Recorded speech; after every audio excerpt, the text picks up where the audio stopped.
Era irreverente, polêmico, gênio ou encrenqueiro. Jogava de cabeça erguida e lançava como poucos. Mas será que foi tudo isso mesmo? Para uns é ídolo eterno. Para outros, exageradamente superestimado. Marcou época no Corinthians, mas também rodou por muitos clubes. Fez golaços, bateu faltas com precisão cirúrgica. Mas será que os dados confirmam sua lenda?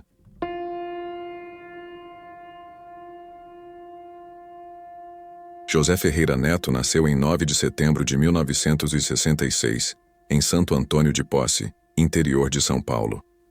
Desde cedo chamava a atenção nos campinhos da cidade, com uma canhota potente e muita personalidade. Era o típico garoto que comandava o jogo e ditava o ritmo da brincadeira. Líder nato, sonhava alto, com o olhar fixo no rádio e o coração batendo no compasso do futebol. Sua relação com a bola era natural, quase instintiva. Aos 17 anos, Neto estreou como profissional no Guarani, clube que projetou grandes talentos. Mostrou logo de cara uma precisão rara nos passes e uma batida na bola que impressionava. Sua cobrança de falta virou marca registrada. Apesar da pouca idade, agia como veterano, chamava a responsabilidade e não se intimidava com adversários experientes. O Guarani era o palco ideal para um jovem com fome de protagonismo. Com o talento escancarado, chamou a atenção de outros clubes. Em 1986, trocou Campinas pelo Bangu, em uma curta passagem no Rio de Janeiro. Embora não tenha marcado época por lá, o meia canhoto aproveitou para amadurecer. Ganhou rodagem, encarou novas realidades e mostrou versatilidade. Sua leitura de jogo e capacidade de organização ofensiva começaram a se consolidar, mesmo sem grande brilho coletivo. Ainda em 1986, Neto assinou com o São Paulo. No tricolor, exibiu lampejos do craque que encantaria a fiel anos depois. Marcou gols importantes e reafirmou sua qualidade nas bolas paradas. No entanto, a convivência no clube foi conturbada. Seu temperamento forte e opiniões contundentes não agradavam a todos. Com a diretoria e a comissão técnica, o relacionamento era tenso. Isso acelerou sua saída precoce. Em 1987, chegou ao Palmeiras. O Verdão acreditava ter encontrado um maestro para o meio-campo, mas a parceria durou pouco. Mais uma vez, o talento em campo foi ofuscado por atritos fora dele. Neto não aceitava ficar na reserva nem se calava diante de decisões que discordava. Mesmo assim, deixou gols bonitos e passes memoráveis. A sensação era de que faltava o cenário certo para ele desabrochar de vez. Apesar das idas e vindas, Neto seguia valorizado. A imprensa elogiava sua técnica e sua coragem em assumir jogos difíceis. Torcedores viam nele um meia à moda antiga, com visão e personalidade. Enquanto muitos questionavam sua instabilidade, outros apontavam que ele apenas não havia encontrado o clube certo. O consenso era um só. Talento ele tinha de sobra. Só precisava do ambiente adequado para explodir. Em 1989, o Corinthians surgiu como esse ambiente. O clube vivia um momento de reconstrução e viu em Neto a peça que faltava. A contratação gerou desconfiança em parte da torcida, mas a diretoria apostou na genialidade contida naquele pé esquerdo. Para Neto, era a chance de ouro. Ele sabia que, se desse certo, poderia se tornar ídolo. Pela primeira vez, parecia que o jogador e o clube falavam a mesma língua. No timão, Neto encontrou liberdade e identificação imediata com a fiel. Em campo virou referência técnica. Fora dele, ganhou a idolatria popular. Seus lançamentos, cobranças de falta e gols decisivos transformaram sua trajetória. O garoto do interior, que rodou por vários clubes em poucos anos, agora tinha uma casa. Começava ali a fase mais gloriosa de sua carreira e uma relação eterna com o Corinthians. Logo em sua estreia pelo Corinthians, Neto mostrou a que veio. Com passes precisos e cobranças de falta indefensáveis, rapidamente conquistou a confiança da torcida. Não era apenas talento, era liderança, personalidade e entrega. Mesmo em um time com limitações, ele se destacava. Virou o cérebro do time ditando o ritmo dos jogos. A Fiel viu nele um símbolo de esperança e identidade. A temporada de 1990 foi histórica. O Corinthians buscava seu primeiro título brasileiro e Neto foi o grande nome da campanha. Artilheiro da equipe no campeonato, marcou gols decisivos e deu assistências cirúrgicas.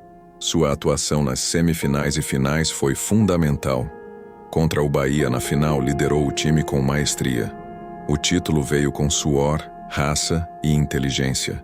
E Neto virou lenda viva do Parque São Jorge. Além do desempenho técnico, Neto crescia como símbolo do clube. Sua relação com a torcida era intensa, quase visceral. Em campo, representava o grito das arquibancadas. Fora dele, falava o que pensava, sem filtros.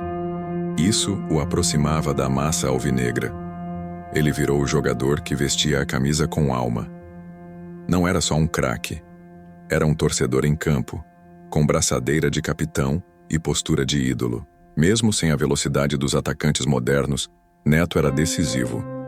Tinha visão de jogo privilegiada, inteligência para organizar o meio-campo e um pé esquerdo que parecia mágico. Suas cobranças de falta entraram para a história. Gols de longa distância, ângulos impossíveis, lançamentos milimétricos. Com a bola parada era letal. Muitos o consideram um dos maiores batedores de falta do futebol brasileiro. No auge, Neto também vestiu a camisa da seleção brasileira. Participou da Copa América de 1991, sendo um dos principais nomes da equipe. Fez belos gols e jogadas marcantes, mas o time ficou com o vice-campeonato. Embora não tenha disputado uma Copa do Mundo, deixou sua marca com a amarelinha. Sua ausência em mundiais é, até hoje, tema de debates entre torcedores e jornalistas esportivos. Durante esse período, surgiram também os desafios físicos. Neto nunca teve porte atlético e sofria com o peso. Lesões e oscilações de rendimento começaram a aparecer. Mesmo assim, sua qualidade técnica seguia intacta. Ainda era decisivo com um toque na bola. Quando inspirado, podia mudar o rumo de uma partida. Mas os anos de explosão já estavam ficando para trás. O declínio físico começava a pesar. Mesmo em queda, manteve momentos mágicos. Em 1993, deixou o Corinthians e passou por outros clubes como Atlético MG e Santos. Ainda brilhava em lances isolados, mas já não conseguia manter regularidade. Suas atuações oscilavam. A intensidade não era mais a mesma, mas a genialidade permanecia viva em lances pontuais. Ele seguia sendo temido em bolas paradas e respeitado pelos adversários. Ao se despedir dos gramados, Neto deixou um legado. Seu auge foi curto, mas intenso. Viveu anos de brilho absoluto, marcou gols memoráveis e conquistou corações. No Corinthians, virou ídolo eterno. No futebol brasileiro, ficou lembrado como um meia clássico, técnico e irreverente. Apesar das polêmicas e limitações, construiu uma carreira marcante. Agora, caberá a IA decidir seu lugar na história. Ao analisar os números, a IA começa pelo impacto coletivo. Neto conquistou o Campeonato Brasileiro de 1990 como protagonista absoluto. Em uma equipe limitada, liderou o Corinthians ao título inédito. Marcou 9 gols naquela campanha e deu assistências decisivas. Sua média de participação direta em gols foi uma das maiores do torneio. Foi o cérebro de um time campeão e um símbolo de superação. Em termos individuais, o auge de Neto durou cerca de 3 temporadas. Nesse período, somou mais de 40 gols e dezenas de assistências apenas com a camisa do Corinthians. Considerando sua posição, os números são relevantes. A precisão nas bolas paradas elevava sua eficiência. Das faltas cobradas com intenção de gol, converteu aproximadamente 30%. Um índice raríssimo entre meias. Nas bolas paradas, é onde os dados mais impressionam. A IA cruzou estatísticas históricas e Neto aparece entre os 5 maiores batedores de falta do Brasil, em percentual de acertos. Seus gols de fora da área somam mais de 50 na carreira. Não era força bruta, mas técnica refinada. Isso o tornava decisivo em jogos travados. Sua batida era tão precisa que virou referência para gerações seguintes. No quesito regularidade, os dados são medianos. Neto oscilou bastante ao longo da carreira. Atuou em muitos clubes, mais de 10, e teve dificuldade para manter o nível fora do Corinthians. Dos 470 jogos como profissional, cerca de metade foi em alto rendimento. A outra metade teve menor impacto, com atuações apagadas ou marcadas por lesões, suspensões ou problemas extracampo. Sobre longevidade, sua carreira foi relativamente curta no topo. Teve um auge entre 1989 e 1993, mas fora disso, os dados apontam para a queda técnica. A partir de 1994, raramente atuava em sequência ou conseguia manter ritmo de jogo. Suas últimas temporadas foram discretas. A média de minutos jogados por ano despencou, e as contribuições ofensivas ficaram esporádicas, ainda que pontuais. Em relação à seleção brasileira, os números são limitados. Neto fez 26 jogos e marcou 7 gols, participando da Copa América de 1991. Apesar de boas atuações, nunca disputou uma Copa do Mundo.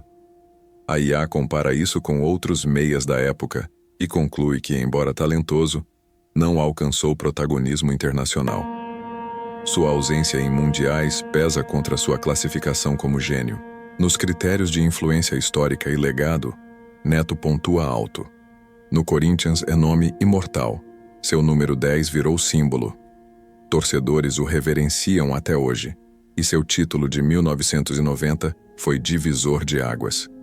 Fora de campo, reinventou-se como comentarista, mantendo relevância no futebol. A IA valoriza essa influência prolongada. Neto virou voz do povo, dentro e fora dos gramados. Por fim, a IA avalia o conjunto. Talento técnico elevado, impacto decisivo em curto período, mas carreira irregular. Foi brilhante em momentos específicos, principalmente no Corinthians. Seus dados são expressivos, mas limitados no tempo e no alcance. Agora, com todos os dados processados, a pergunta volta à mesa. Neto foi um gênio, um craque, ou apenas um bom jogador? A IA examinou a trajetória de Neto com frieza. Os dados não mentem. Ele foi decisivo, técnico e brilhante, mas por tempo limitado. Seu auge foi curto, porém marcante.